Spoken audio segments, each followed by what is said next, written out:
Hello students, video शुरू करने से पहले प्लीज चैनल को लाइक, शेयर और सब्सक्राइब जरूर करें। एक इम्पॉर्टेंट इन्फॉर्मेशन, अगर आपको इस वीडियो के नोट्स चाहिए तो डिस्क्रिप्शन बॉक्स में दिया गया डाउनलोड लिंक चेक करें। Thank you. चलिए शुरू करते हैं। इस वीडियो में हम पढ़ेंगे MEG 16 इंडियन फोक लिटरेचर के प्रीवियस ईयर क्वेश्चन और most important questions with answers. ये क्वेश्चंस आपके एग्जाम के लिए बहुत इम्पॉर्टेंट है। अगर आपने ये अच्छे से कर लिए तो एग्जाम निकलना पक्का है। Let's begin. Question 1, trace the origin of folk tales and their relation with any given society. Question explanation, इस क्वेश्चन में हमें बताना है कि फोक टेल्स का जन्म कैसे हुआ, उनका असल सोर्स क्या था और ये किस तरह समाज के साथ जुड़े हुए हैं। हमें उनके सोशल, कल्चरल और मोरल इंपॉर्टेंस पर भी फोकस करना है। आंसर। इंट्रोडक्शन। फोक टेल्स यानी लोक कथाएं वो कहानियां हैं जो एक पीढ़ी से दूसरी पीढ़ी तक मुंह जबानी सुनाई जाती है। ये कहानियां समाज का दर्पण होती है जिसमें उसके वैल्यूज, सोच और जीवन शैली दिखाई देती है।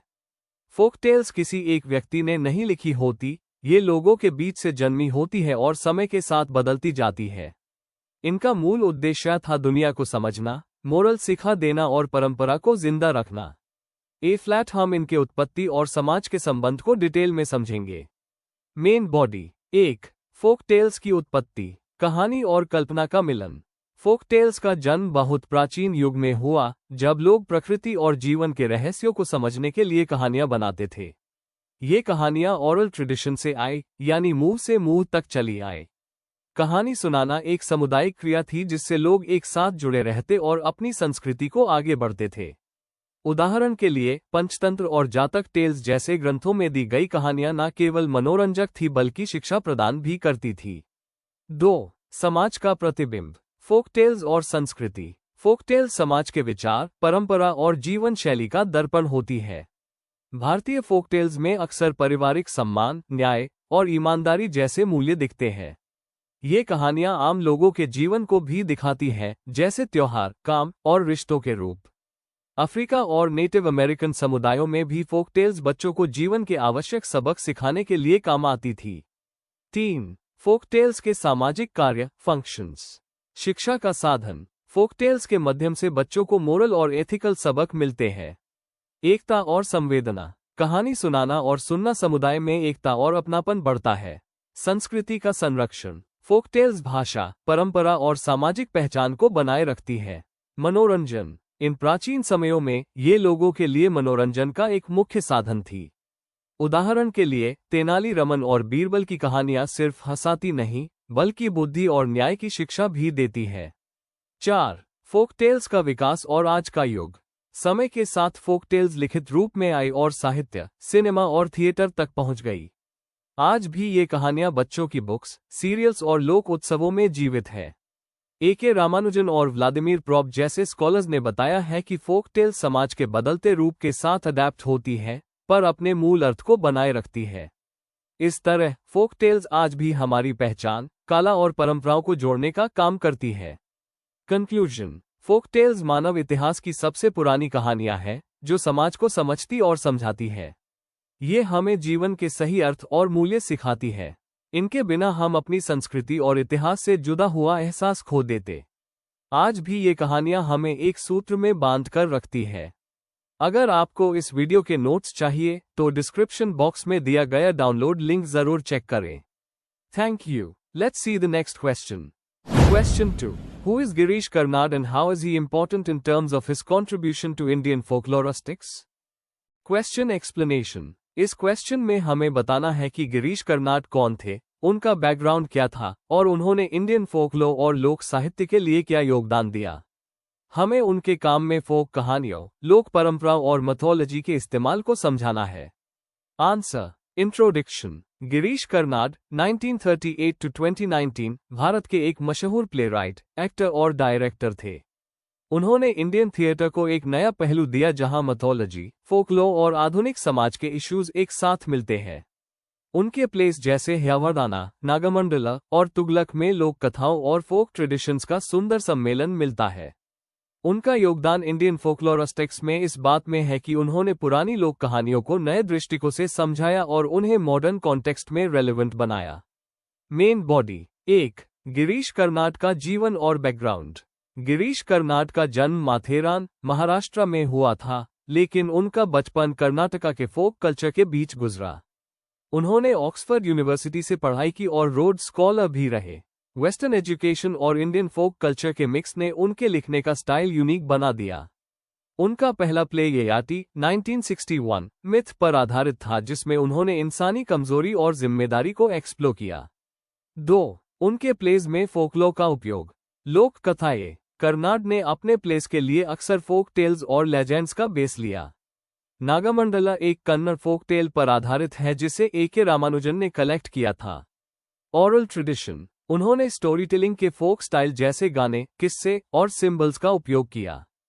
थीम्स। उनके प्लेज में ट्रांसफॉर्मेशन, डिजायर और डेस्टिनी जैसे फोक थीम्स मिलते हैं।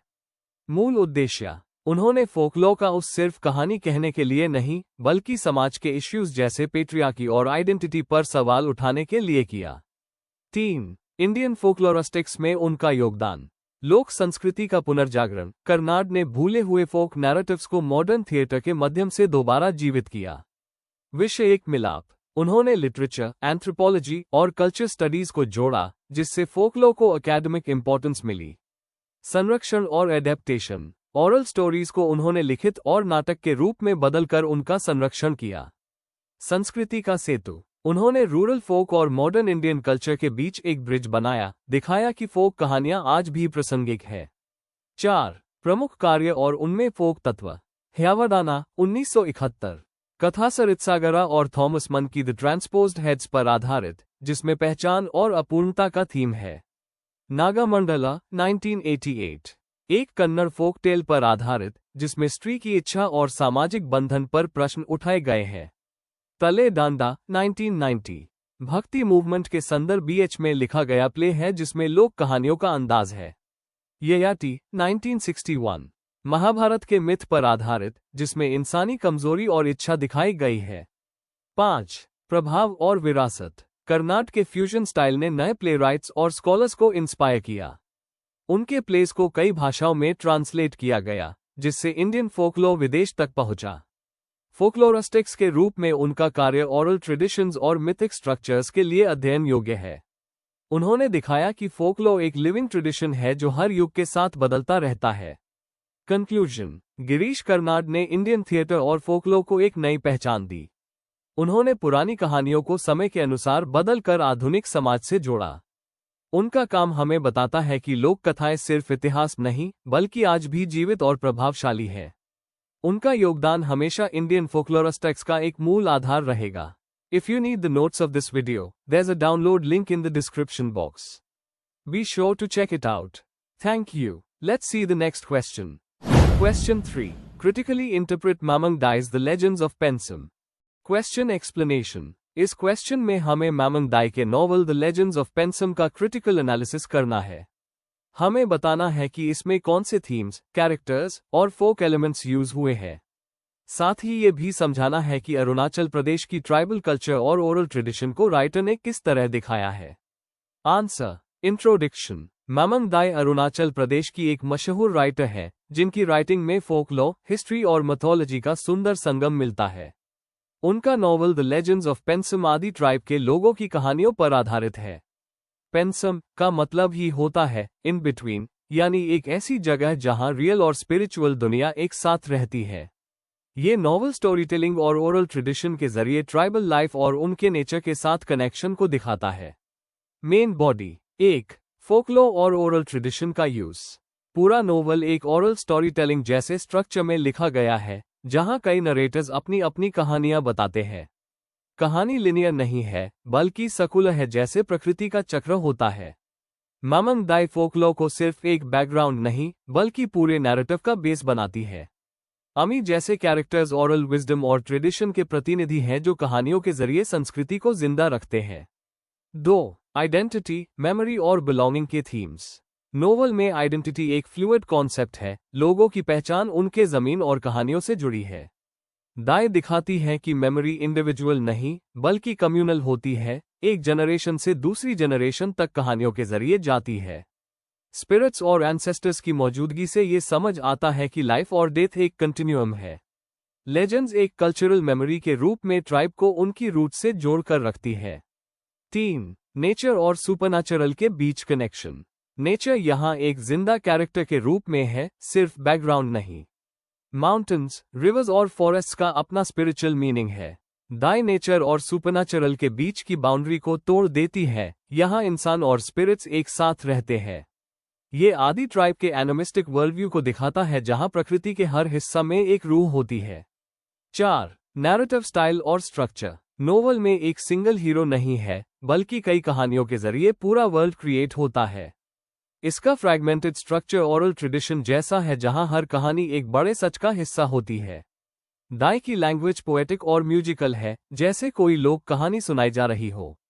वो मिथिक टाइम और हिस्टोरिकल टाइम को मिक्स करती है जिससे कहानी टाइमलेस बन जाती है। 5. कल्चरल प्रिजर्वेशन और पोस्ट कलोनियल पर्सपेक्टिव। ये नोवेल एक पोस्ट कलोनियल टेक्स्ट के रूप में इंडिजिनस वॉइसेस को फ्रंट पर लाती है। मामंग दाई उन कहानियों को लिखकर प्रिजर्व करती है जो पहले सिर्फ बोलकर आगे बढ़ती थी। ये ट्राइबल वर्ल्डव्यू को हाईलाइट करती है और वेस्टर्न लॉजिक के अगेंस्ट एक ऑल्टरनेटिव रियलिटी दिखाती है। नॉवल एक तरह से कल्चरल प्रिजर्वेशन का टूल बन जाता है जहां लिखित रूप में ओरल ट्रेडिशन जिंदा रहता है। कंक्लूजन। मामंग दाई का द लेजेंड्स ऑफ पेंसम एक खूबसूरत एग्जाम्पल है जिसमें मिथ, मेमोरी और हिस्ट्री एक साथ मिलते हैं। इस नोवेल के जरिए राइटर ने अरुणाचल प्रदेश की ट्राइबल लाइफ, स्पिरिचुअलिटी और फोकलॉर को दुनिया के सामने रखा है। ये सिर्फ एक कहानी नहीं, बल्कि एक ऐसी जर्नी है जो इंडिजिनस विजडम को सेलिब्रेट करती है। If you need the notes of this video, there's a download link in the description box. Be sure to check it out. Thank you. Let's see the next question. Question 4. What are the relations between Indian folk epics and Sanskrit epics? Question explanation. इस question में हमें यह समझाना है कि Indian folk epics और Sanskrit epics के बीच क्या संबंध है। हमें दोनों के बीच के सिमिलैरिटीज, डिफरेंसेस और उनके कल्चरल इम्पैक्ट के बारे में लिखना है। साथ ही ये भी बताना है कि दोनों किस तरह इंडियन सोसाइटी के मूल्यों और कहानियों को प्रदर्शित करते हैं। आंसर। इंट्रोडक्शन। भारतीय साहित्य में एपिक स्टोरी टेलिंग की एक पुरानी और समृद्ध परंपरा है। संस्कृत एपिक्स जैसे रामायण और महाभारत लिखित और क्लासिकल रूप है, जबकि फोक एपिक्स जैसे पाबूजी की फाड़, देसिंगु राजन कथई या पलनाडु विरुला कथा लोक परंपराओं से जुड़े हुए हैं। दोनों के विचार और मूल थीम जैसे वीरता, धर्म और न्याय एक जैसे है, पर उनका एक्सप्रेशन और ऑडियंस अलग है। यह आंसर इन दोनों के संबंध को समझाता है। Main body. 1. सामान्य उत्पत्ति और साझे विषय। संस्कृत और फोक एपिक्स दोनों ही भारत की पुरानी ओरल ट्रेडिशन से निकले हैं।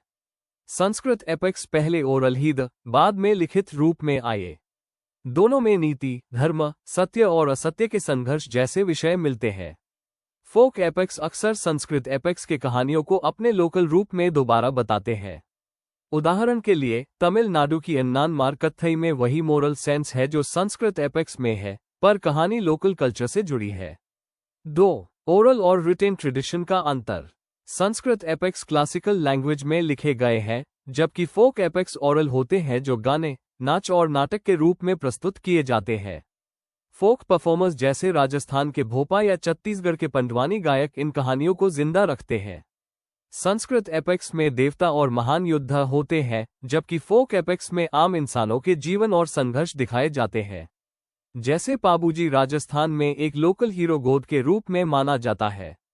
3. सामाजिक और सांस्कृतिक प्रतिबिंब। संस्कृत एपिक्स पूरे भारत के धार्मिक और नीतिक मूल्यों को प्रदर्शित करते हैं, जबकि फोक एपिक्स आम लोगों के जीवन और सामाजिक चुनौतियों को दिखाते हैं। फोक एपिक्स कास्ट, जेंडर और सामुदायिक न्याय जैसे मुद्दों पर फोकस करते हैं। यह मार्जिनलाइज्ड कम्युनिटीज को आवाज देते हैं और लोक संस्कृति को जिंदा रखते हैं। उदाहरण, पलनाडु विरुला कथा में किसान और सामाजिक संघर्ष पर ज्यादा जोर दिया गया है। 4. परस्पर प्रभाव और विकास। संस्कृत एपिक्स ने फोक नैरेटिव्स को प्रेरणा दी, लेकिन फोक ट्रेडिशंस ने भी संस्कृत एपिक्स को लोक रूप में समृद्ध किया। रामलीला, यक्षगान और भगवत मेला जैसे लोक नाटक संस्कृत एपिक्स के लोक रूप हैं। दोनों एक दूसरे को पूरा करते हैं। क्लासिकल डेप्थ और लोक भावना का संगम भारत के एपिक ट्रेडिशन को अनोखा बनाता है। कंक्लूजन। संस्कृत एपिक्स और इंडियन फोक एपिक्स एक दूसरे के पूरक हैं। संस्कृत एपिक्स हमें फिलोसॉफिकल और मोरल फ्रेमवर्क देते हैं, जबकि फोक एपिक्स अन मूल्यों को आम लोगों के जीवन से जोड़ते हैं। दोनों मिलकर भारत की एक समृद्ध और विविधता से भरी कहानी परंपरा को प्रदर्शित करते हैं। Before we end, please like, share and subscribe the channel for more such study materials and one important information अगर आपको नोट्स चाहिए, तो डिस्क्रिप्शन बॉक्स में डाउनलोड लिंक दिया हुआ है। जरूर चेक करें। Thank you.